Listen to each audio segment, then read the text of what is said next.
क्या GAT 5 month में qualify किया जा सकता है? जीएटी क्या बहुत ही हार्ड एग्जाम होता है? जीएटी की प्रिपरेशन कहां से और कैसे शुरू करें? कौन सी बुक होनी चाहिए जीएटी के लिए? प्रैक्टिस कौन सी बुक से करनी चाहिए? क्या सभी सब्जेक्ट को बराबर टाइम देना चाहिए या किस सब्जेक्ट को कितना टाइम देना चाहिए? अगर क्वांट वीक है तो क्या जब भी जीएटी क्वालिफाई किया जा सकता है? कुछ ऐसी गलतियां जो अक्सर स्टूडेंट करते हैं और टॉपर किस तरीके से अपनी तैयारी को करते हैं ताकि वो एग्जाम को टॉप करते हैं। तो आज हम बात करने वाले हैं इन सारे पॉइंट पर जो स्टूडेंट के माइंड में अक्सर घूमते रहते हैं। स्टूडेंट बार बार मुझसे पूछ रहे थे, कमेंट में पूछ रहे थे, मेल कर रहे थे, इन सारे सभी सवालों का जवाब चाह रहे थे।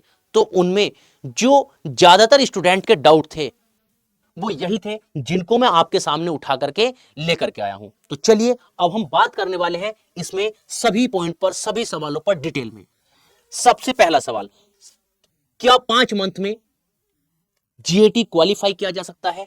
तो बिल्कुल किया जा सकता है। अगर किया जा सकता है तो क्या स्ट्रेटेजी होनी चाहिए उसकी बात करेंगे। आपको इस टाइम को आपको 3 पार्ट में डिवाइड करना है, 3 फेज में। पहला फेज, दूसरा फेज और तीसरा फेज।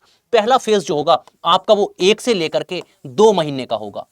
इस 2 महीने में आपको क्या करना है? इस 2 महीने में आपको अपने सिलेबस पर कमांड करनी है।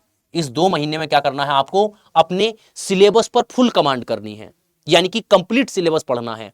लेकिन अगर आप कंप्लीट भी नहीं कर पाए तो कम से कम 80% सिलेबस आपका कंप्लीट हो जाना चाहिए। 80% सिलेबस कंप्लीट होने के साथ साथ आपको उसके नोट्स भी बनाने हैं, यानी कि उसके नोट्स भी तैयार होने चाहिए।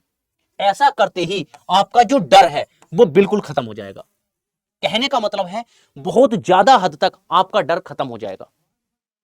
उसके बाद आपको यहां पर एक चीज और भी ध्यान रखनी है। क्या आपको यहां अभी स्पीड पर ध्यान नहीं देना है? अभी आपको यहां पर स्पीड पर ध्यान नहीं देना है। स्पीड चाहे कुछ भी हो, स्पीड की तरफ ही नहीं देखना है। आपको स्पीड छोड़ करके ध्यान देना है कंसेप्ट की क्लियरिटी पर, यानी कि आपके जो कंसेप्ट हैं वो बिल्कुल क्लियर होने चाहिए। ठीक है, तो इस पर आपको मेन फोकस रखना है। उसके बाद आपका जो अगला फेज आएगा वो आएगा 3 से 4 महीने का। इस 3 से 4 महीने में आपका सिलेबस तो कंप्लीट हो चुका है। फिर आपको जो ध्यान देना है वो मॉक पर देना है। किस पर ध्यान देना है? मॉक पर ध्यान देना है। इस मॉक पर आप जब ध्यान दोगे तो आपको 2 चीजों की सबसे ज्यादा जरूरत पड़ेगी। पहली जरूरत तो आपकी यह होगी कि आपको कंसेप्चुअल क्लियरिटी अच्छे से होनी चाहिए, जो हमने पहले फेज में अच्छे से सीख लिया था।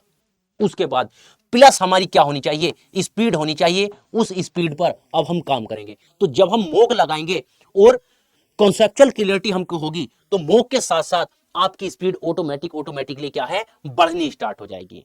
तो दूसरे फेज में हमें कंसेप्ट पर ध्यान देना है और स्पीड पर ध्यान देना है। अगर आपके मॉक में स्टार्टिंग में 65% से लेकर के 75% तक मार्क्स आपके आ रहे हैं तो ज्यादा लोड लेने की बात नहीं है। ये काफी अच्छा स्कोर है शुरुआत के लिए। उसके बाद बात आती है, सर तो इससे ज्यादा इंप्रूवमेंट कैसे करना है? तो इसको इंप्रूव करने के लिए आपको क्या करना है? आपको अपने मॉक का एनालाइज करना है। अपने आप मॉक को क्या करना है? आपको एनालाइज करना है। एनालाइज कैसे? अपने मॉक को 3 पार्ट में डिवाइड करो। पहला सेक्शन ऐसा होगा, कुछ क्वेश्चन ऐसे होंगे जो आप हर बार ठीक करते हैं। जैसे कि कुछ टॉपिक ऐसे मिलेंगे, जैसे परसेंटेज टॉपिक है तो परसेंटेज टॉपिक ऐसा है जिसके क्वेश्चन आप हर बार सही करते हो। कुछ टॉपिक आपको ऐसे मिलेंगे जिनके क्वेश्चन आप हर बार गलत करते हो, और कुछ टॉपिक आपको ऐसे मिलेंगे जिनके कभी क्वेश्चन सही हो जाते हैं, कभी गलत हो जाते हैं। तो इस 3 कैटेगरी में डिवाइड करो। सबसे पहले आप उस टॉपिक को उठाओ जिसमें क्या है, आप हर बार गलती कर रहे हो, यानी कि उस टॉपिक में कमियां रह गई हैं, उसको दोबारा से पढ़ो, उसके कंसेप्ट को फिर से क्लियर करो, उसका रिवीजन करो, कंसेप्ट क्लियर करो, फिर ये भी आपका ठीक हो जाएगा। उसके बाद फिर उस टॉपिक को पढ़ो, उस टॉपिक का रिवीजन करो जिसमें आप कभी गलती करते हैं, कभी सही कर देते हैं। तो ऐसा करते ही आपके मॉक में 95% प्लस मार्क्स आने लगेंगे, बिल्कुल आने लगेंगे। मैं खुद कई एग्जाम क्वालिफाई हूं, मैं यही स्ट्रेटजी को अप्लाई करता हूं। ठीक है, तो आपको मॉक टेस्ट में अपने मार्क्स बढ़ाने का सबसे अच्छा तरीका यही होता है, अपने मॉक का एनालाइज करो और उसको 3 पार्ट में डिवाइड करो। जब ये सारा आपका हो जाएगा तो लास्ट जो आपका 5th मंथ बचेगा, आखिरी जो आपका मंथ बचेगा, उसमें जो आपको करना है वो मॉक ही मॉक लगाने हैं। और आपको क्या है, रिवीजन करते हुए चलना है, मॉक लगाना है और रिवीजन करते हुए चलना है। तो यानी कि यहां पर जो आपके चलने चाहिए वो आपके मॉक टेस्ट चलने चाहिए फुल, यहां क्या आपके चलने चाहिए, फुल मॉक टेस्ट चलने चाहिए। तो आप कहोगे सर यहां कैसे मॉक थे, तो यहां आपकी तैयारी को अभी स्टार्ट ही किया गया है। स्टार्ट करने का मतलब है मॉक को स्टार्ट किया गया है, आपकी स्पीड वगैरह कुछ नहीं है। तो जब अगर आपकी स्पीड नहीं होगी और आप मॉक स्टार्ट कर रहे हैं तो यानी कि आप मॉक को अच्छे से ना दे पाएंगे, और अच्छे से नहीं कर पाएंगे तो फिर आपको थोड़ा डिमोटिवेट फील हो जाएंगे। तो बाहर डिमोटिवेट फील ना हो तो इस मॉक को जो आपको करना है ये सेक्शनल मॉक हो जाने चाहिए। सेक्शनल मॉक का मतलब ये हो जाएगा कि पहले आप केवल परसेंटेज के, फिर प्रॉफिट एंड लॉस के या रीजनिंग में ब्लड रिलेशन के, पहले टॉपिक वाइज लगाओ। जब आपके टॉपिक में आपके अंदर कॉन्फिडेंस आ जाए कि हाँ हम कर सकते हैं हर टॉपिक का, उसके बाद पूरे एक सब्जेक्ट का, पूरे क्वांट का लगाओ एक मॉक, एक रीजनिंग का लगाओ, एक जीके जीएस का लगाओ। अगर आपको उसमें भी कॉन्फिडेंस आने लगे तब जाकर के आप क्या है, आप यहां पर आएंगे फुल मॉक को लगाओ। और जो काम आप पहले कर रहे थे 3 पार्ट में डिवाइड करने का, वही काम आप इस मॉक में करेंगे। और यहां पर क्या है, आपका कंसेप्चुअल क्लियरिटी एक्सट्रीम लेवल की होनी चाहिए, खतरनाक वाली, ठीक। और आपकी स्पीड भी यहां पर खतरनाक होनी चाहिए, ठीक है। और साथ के साथ यहां पर आपको रिवीजन करते हुए चलना है। भाई रिवीजन तो जरूरी है, आपको पहले सॉरी पहले दिन से ही आपको रिवीजन की तो जरूरत पहले दिन से ही पड़ेगी, ठीक है ना। तो उसको बिल्कुल नहीं भूलना है। उसके बाद अगला सवाल आता है, क्या जीएटी सच में कठिन होता है। अब मैं आपसे बोलता हूं कि कठिन होता क्या है, आप मुझे कठिन की डेफिनेशन बताइए, हार्ड क्या होता है। तो मैं अक्सर स्टूडेंट को बोलता हूं कि हार्ड का मतलब वही होता है जो चीज हमने नहीं पढ़ी वो हार्ड है, और जो चीज हमने पढ़ी है वो आसान है।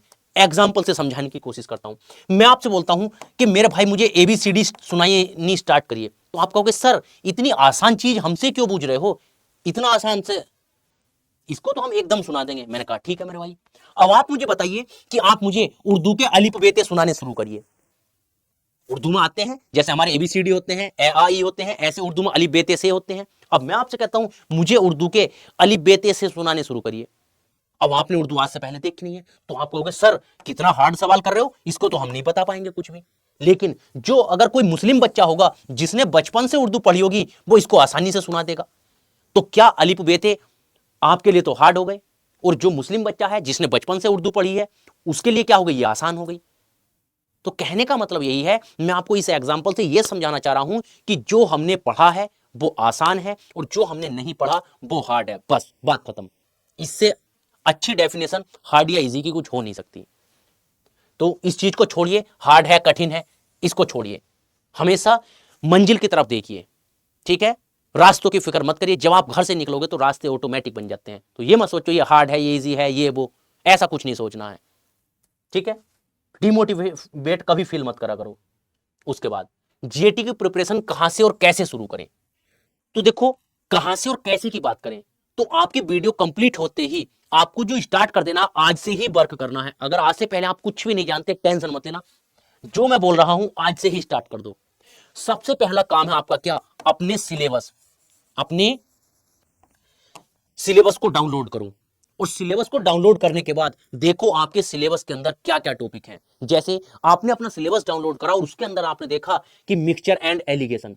अब आपको नहीं पता मिक्सचर एंड एलिगेशन क्या होता है, लेकिन आपको यह पता चल गया कि क्वांट के अंदर, मैथ के अंदर कोई मिक्सचर और एलिगेशन नाम का भी टॉपिक होता है जो हमको पढ़ना है, बस इससे ज्यादा और कुछ नहीं। जैसे आपने रीजनिंग उठाई और रीजनिंग में देखा आपने ब्लड रिलेशन। अब आपको नहीं पता ब्लड रिलेशन टॉपिक में क्या होता है, लेकिन आपको एक चीज क्लियर हुई क्या कि ब्लड रिलेशन नाम का भी कोई टॉपिक है जो हमको पढ़ना है, बस इतना करना है। उसके बाद आपको प्रीवियस ईयर के क्वेश्चन पेपर डाउनलोड करने हैं। अब जब आप प्रीवियस ईयर के क्वेश्चन पेपर को डाउनलोड करके उनको पढ़ोगे, अब आपने इससे पहले ना क्वांट पढ़ा ना रीजनिंग पढ़ी, कुछ पढ़ा तो है नहीं, तो फिर समझ में तो कुछ नहीं आएगा। मैं कहता हूं कुछ नहीं समझना है, आप इसको केवल न्यूज़पेपर की तरह पढ़ो। अब आपको क्या फायदा होगा, न्यूज़पेपर की तरह पढ़ने से भी आपको 2-4 चीजें हैं जो क्लियर होंगी। सबसे पहले क्या, सबसे पहले आपको पता चलेगा कि किस सेक्शन से कितने सवाल बन रहे हैं। हालांकि ये थोड़ा बहुत चेंज होते रहते हैं, कोई फिक्स नहीं है, लेकिन फिर भी एक आपको अंदाजा लग जाएगा मोटा मोटा। दूसरा आपको यह अंदाजा लगेगा कि जो सवाल आते हैं वो किस लैंग्वेज के आते हैं। किस लैंग्वेज का मतलब सर मेरा ये होगा कि किस तरीके की लैंग्वेज होती है। जैसे क्वांट है, क्वांट की अपनी एक अलग लैंग्वेज होती है, तो मैं ऐसे हिंदी उर्दू उसकी बात नहीं कर रहा हूं, वो तो अपना इंग्लिश और हिंदी वो तो सब अलग चीज है। तो किस लैंग्वेज से मतलब ये होगा किस तरीके की लैंग्वेज बनती है, हार्ड लैंग्वेज बनती है, इजी लैंग्वेज बनती है। दूसरा अगर हमारे उसमें क्वांट के सवाल आ रहे हैं तो वो किस लेवल के हैं, ठीक है, वो हार्ड हैं, वो इजी हैं, आप उनको समझ पा रहे हो, नहीं समझ पा रहे हो। और क्या क्लियर होगा, आपको पता चलेगा कि सवालों का डाटा कैसा है, डाटा बहुत आसान है, डाटा बहुत इजी है, या थोड़ा मॉडरेट ही है। तो कहने का मतलब है आपको ये सब सारी चीजें न्यूज़पेपर की तरह पढ़ने के बाद भी क्लियर होंगी। आपको पता चलेगा कि जो एग्जाम है वो किस लेवल तक के क्वेश्चन आपसे पूछ रहा है। तो यानी कि यहां से आपको क्या पता चलेगा, यहां से आपको और लेवल का पता चलेगा। उस लेवल के बाद अब आपको क्या करना है, अब आपको अपना सिलेबस पढ़ना शुरू करना है। अभी तो आपको सिलेबस के केवल टॉपिक के नाम पता चला है, अब आपको अपने टॉपिक पढ़ने स्टार्ट करने हैं। कहां से करने हैं, तो देखो हम यूट्यूब पर हमारी मंजिल सीरीज चल रही है, हमारी मंजिल सीरीज चल रही है यूट्यूब पर 2.0। इसमें क्या है, इसमें पहले भी ये चली है, पिछले कई वर्षों से ये मंजिल सीरीज सबसे अच्छा रिजल्ट देती है। तो आपको इसी पर पढ़ना है। देखो अक्सर स्टूडेंट बोलते हैं क्या हम YouTube से ही पढ़ सकते हैं, तो पढ़ने को तो आप YouTube से ही पढ़ सकते हैं, लेकिन YouTube क्या है, एक ज्ञान का अथाह सागर है। और हमें सागर नहीं चाहिए, हमें तो मुश्किल से एक टैंक पानी चाहिए, है कि नहीं। तो अगर YouTube अगर सागर है तो हमें सागर की जरूरत नहीं है, हमें तो मुश्किल से 1000-2000 लीटर पानी की जरूरत है। तो बात आती है क्या आप निकाल पाओगे। अक्सर स्टूडेंट फिल्टर नहीं कर पाता, बहुत सारी चीजें ऐसी हैं जो बहुत फालतू पड़ी हुई है यूट्यूब पर। तो हमें उन फालतू चीजों को अगर आप फिल्टर कर पाते हैं तो आप यूट्यूब से आराम से पढ़ सकते हैं। अब बात आती है सर अगर हम उसको फिल्टर ना कर पाए तब भी हम यूट्यूब से नहीं पढ़ सकते, तो मैं कहता हूं पढ़ सकते हो भाई। आप इस मंजिल सीरीज में जुड़ो जिसमें हम क्या है आपको कंप्लीट प्रिपरेशन करा रहे हैं। उसके साथ साथ अगर आप चाहते हैं नहीं सर हम तो पेड बैच भी लेना चाहते हैं, तो हमारे पेड बैच भी चल रहे हैं। अगर आप उन पर कूपन कोड लगाओगे क्या अभी सर, तो आपको मैक्सिमम डिस्काउंट मिल जाएगा। कहां मिलेगा, कैरियर अड्डा ऐप पर। आपको ऐप पता ही होगा, कैरियर अड्डा ऐप पर, तो आप पेड बैच में भी आ सकते हैं। चलिए भाई, उसके बाद आगे की अगर बात की जाए तो बुक एंड प्रैक्टिस, तो कौन सी बुक हो और प्रैक्टिस कैसे करें, अगर उसकी बात की जाए तो देखो आपके लिए बुक हो या कोई भी प्रैक्टिस के लिए बुक हो, एक तो केवल बुक है, एक प्रैक्टिस के लिए पूरी सेट वाइज की बात कर रहा हूं, आपको जो ध्यान देना है वो आपके लिए जो रामबाण होगा वो हमेशा प्रीवियस ईयर के क्वेश्चन पेपर होंगे। सबसे पहला काम ही ये होगा कि पहले तो आपने प्रीवियस ईयर क्वेश्चन को न्यूज़पेपर की तरह पढ़ा था, अब आपको क्या करना है, उनको सोल्व करना है। काफी क्वेश्चन इसके बन जाते हैं। तो सबसे पहली चीज होती है प्रीवियस ईयर के क्वेश्चन पेपर को सोल्व करना। और उसके बाद अगर आपको प्रैक्टिस भी करनी है तो प्रैक्टिस भी करनी है प्रीवियस ईयर के क्वेश्चन की। और अगर प्रीवियस ईयर के क्वेश्चन की प्रैक्टिस नहीं मिल रही तो प्रीवियस ईयर पर जो बेस्ड टेस्ट बनते हैं, प्रीवियस ईयर पर जो बेस्ड टेस्ट बनते हैं, जैसे मैंने सारे प्रीवियस ईयर के पेपर को पढ़ा और पढ़ने के बाद जो एक निष्कर्ष निकाला, उस निष्कर्ष के उस रिजल्ट के बेस पर मैंने नए मॉक टेस्ट बनाए, तो उस पर आपको उस पर बेस्ड मॉक टेस्ट लगाने हैं। यानी कि पूरी तरह से हमें जो पिछले सालों में पेपर आए हुए हैं उन्हीं पर निर्भर रहना है, ठीक। बाकी इधर उधर की नई नई बुक को बिल्कुल छूने की कोशिश मत करना, ठीक। उसके बाद किस सब्जेक्ट को कितना टाइम देना चाहिए, अक्सर स्टूडेंट बोलते हैं कि सर किस सब्जेक्ट को कितना टाइम देना चाहिए। तो देखो भाई अगर सब्जेक्ट के टाइम देने की बात करें, जैसे ये मान के चलो ये जो लेवल है ये एग्जाम का लेवल है। उसके बाद आपके अगर मैं लेवल की बात करूं तो मान के चलो 3 सब्जेक्ट है जैसे आपके, और आपके तीनों के अलग अलग लेवल हैं। जैसे अगर मैं क्वांट की बात करूं तो क्वांट का आपका केवल इतना ही लेवल है, अगर ये एग्जाम का लेवल है तो क्वांट आपका केवल इतना ही है। अगर मैं रीजनिंग की बात करूं तो रीजनिंग का लेवल आपका ये है, ये आपका रीजनिंग का लेवल है। अगर मैं जीके जीएस की बात करूं तो ये आपका जीके जीएस का लेवल है। फिर क्या करना पड़ेगा, तो क्या सर हम इतने से काम चलेगा, मैं कहूंगा बिल्कुल नहीं चलेगा। तो फिर क्या करना चाहिए, अब जैसे क्वांट को यहां से लेकर के यहां तक जाने में आपको 3 घंटे का टाइम लगेगा, तो यहां आपको 3 घंटे देने चाहिए। यहां से यहां तक आपको जाने के लिए 1 घंटे का टाइम लगेगा, तो इसको 1 घंटा देना चाहिए। यहां से यहां तक जाने के लिए आपको 2 घंटे का टाइम लगेगा, तो इसको 2 घंटे देने पड़ेंगे। कहने का मतलब यह है फाइनली आपको यहां तक पढ़ना ही पड़ेगा। आपका चाहे लेवल यहां हो यहां हो यहां हो यहां हो, फाइनली आपको एग्जाम के लेवल तक पढ़ना ही पड़ेगा, ठीक है ना। तो इस तरीके से आप चाहे किसी भी लेवल पर हैं, आज आपका लेवल कुछ भी है, लेकिन आपको मेरे भाई अगर एग्जाम क्वालिफाई करना है तो एग्जाम के लेवल का पढ़ना ही पड़ेगा। अब ये आपको खुद डिसाइड करना पड़ेगा कि आपका लेवल यहां पर कहां है, ठीक है। अपना ग्राफ आपको खुद समझना पड़ेगा, खुद बनाना पड़ेगा, ठीक है ना, क्योंकि ये हर स्टूडेंट के लिए अलग अलग होगा। उसके बाद अक्सर स्टूडेंट बोलते हैं क्वांट वीक है फिर भी जीएटी क्वालिफाई हो सकता है। तो मेरे भाई अगर कोई भी एक सेक्शन आपका वीक है और उसके बाद भी आप एग्जाम क्वालिफाई करना चाहते हो तो देखो वीक होने पर तो काम नहीं चलता है, लेकिन हाँ वो एवरेज होना चाहिए। एवरेज होने का मतलब यह है अगर आपका क्वांट बहुत खतरनाक नहीं है तो इतना भी ना हो कि वो आपको डुबो दे, तो आपका सब्जेक्ट इतना ना हो क्वांट कि वो आपको डुबो रहा है, कम से कम आपको एवरेज होना चाहिए। बहुत अच्छा भी ना हो तो बहुत लो भी ना हो, आपका एक लेवल पर एक मैनेज हो जानी चाहिए। फिर से एग्जांपल से बताता हूं, जैसे ये आपके एग्जाम का लेवल है, ये आपके एग्जाम का लेवल है और आपका जो क्वांट है वो आपका क्वांट यहां पर है। अगर वो आपका क्वांट यहां पर है और आप इससे आगे मान के चलो केवल आप यहीं तक पढ़ पा रहे हैं, इससे आगे क्वांट को नहीं पढ़ पा रहे, तो ठीक है। अगर आप क्वांट को यहां तक नहीं पढ़ पा रहे तो आपको अपनी रीजनिंग को और आपकी अपनी जीको को इस एग्जाम लेवल से ऊपर लेकर के जाना पड़ेगा। क्यों? एग्जाम लेवल से ऊपर जाने का मतलब ये होगा अगर आप क्वांट अच्छे से नहीं पढ़ोगे तो सीधी सी बात है कुछ सवालों को छोड़ करके आओगे, और अगर कुछ सवालों को छोड़ करके आओगे तो ये जो आपके रीजनिंग और जीके जीएस हैं, यहां की कमी को आप यहां रीजनिंग और जीके जीएस में पूरी करोगे। तो कहने का मतलब ये हो जाएगा इन सब्जेक्ट को, इन दो सेक्शन को आपको खतरनाक बनाना पड़ेगा, बवाल बनाना पड़ेगा कि एग्जामिनर से कह दो कि तू मुझे इनमें से सवाल दे, हम सोल्व करके देंगे, सवाल को कोई बचेगा ही नहीं। तो कहने का मतलब है यहां की जो आप कमी करोगे उस कमी की पूर्ति आपको यहां करनी ही पड़ेगी। अगर आप यहां गलती करके आओगे, यहां कुछ सवाल छोड़ करके आओगे, तो यहां पर आपको इन दोनों में गलती करने का स्कोप नहीं रहेगा, ठीक है। अगर आप यहां भी थोड़ी सी गलती कर गए, यहां तो आपने पहले फिक्स कर रखी थी गलती कि यहां तो गलती होगी होगी क्योंकि क्वांट अच्छा नहीं है, उसके बाद आपने थोड़ी सी गलती यहां और कर गए तो फिर चीजें मैनेज नहीं होंगी, बैलेंस नहीं होंगी, सब चीजें खत्म हो जाएंगी, खराब हो जाएंगी।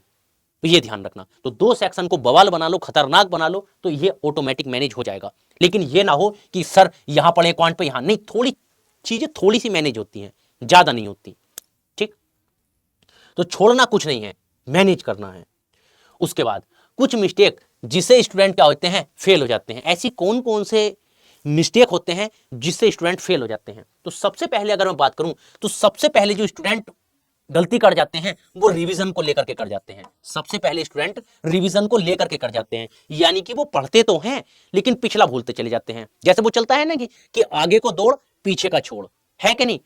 आगे को भाग पीछे का साफ, तो आगे को भागना तो है, पीछे का साफ ना हो जाए ये भी ध्यान रखना है। आगे को दौड़ना है, पीछे का ना छूट जाए ये भी ध्यान रखना है। तो आगे को दौड़ पीछे को छोड़, आगे को भाग पीछे का साफ, ये नहीं करना।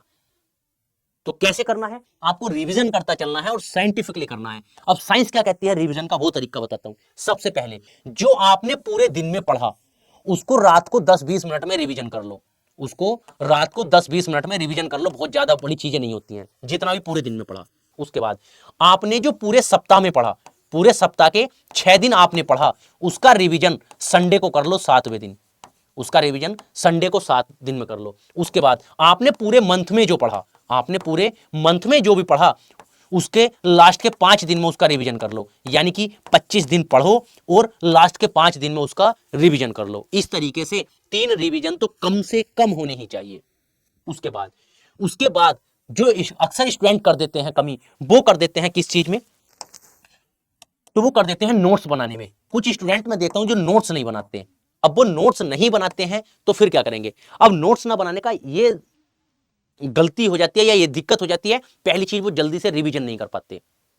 दूसरा, जब एग्जाम सर पे आ जाता है तो फिर तो वो उस नोट्स को देख करके ही डर लगने लगता है, क्योंकि वो नोट्स नहीं एक किताब बन जाती है। तो क्या करना है? नोट्स बनाना है।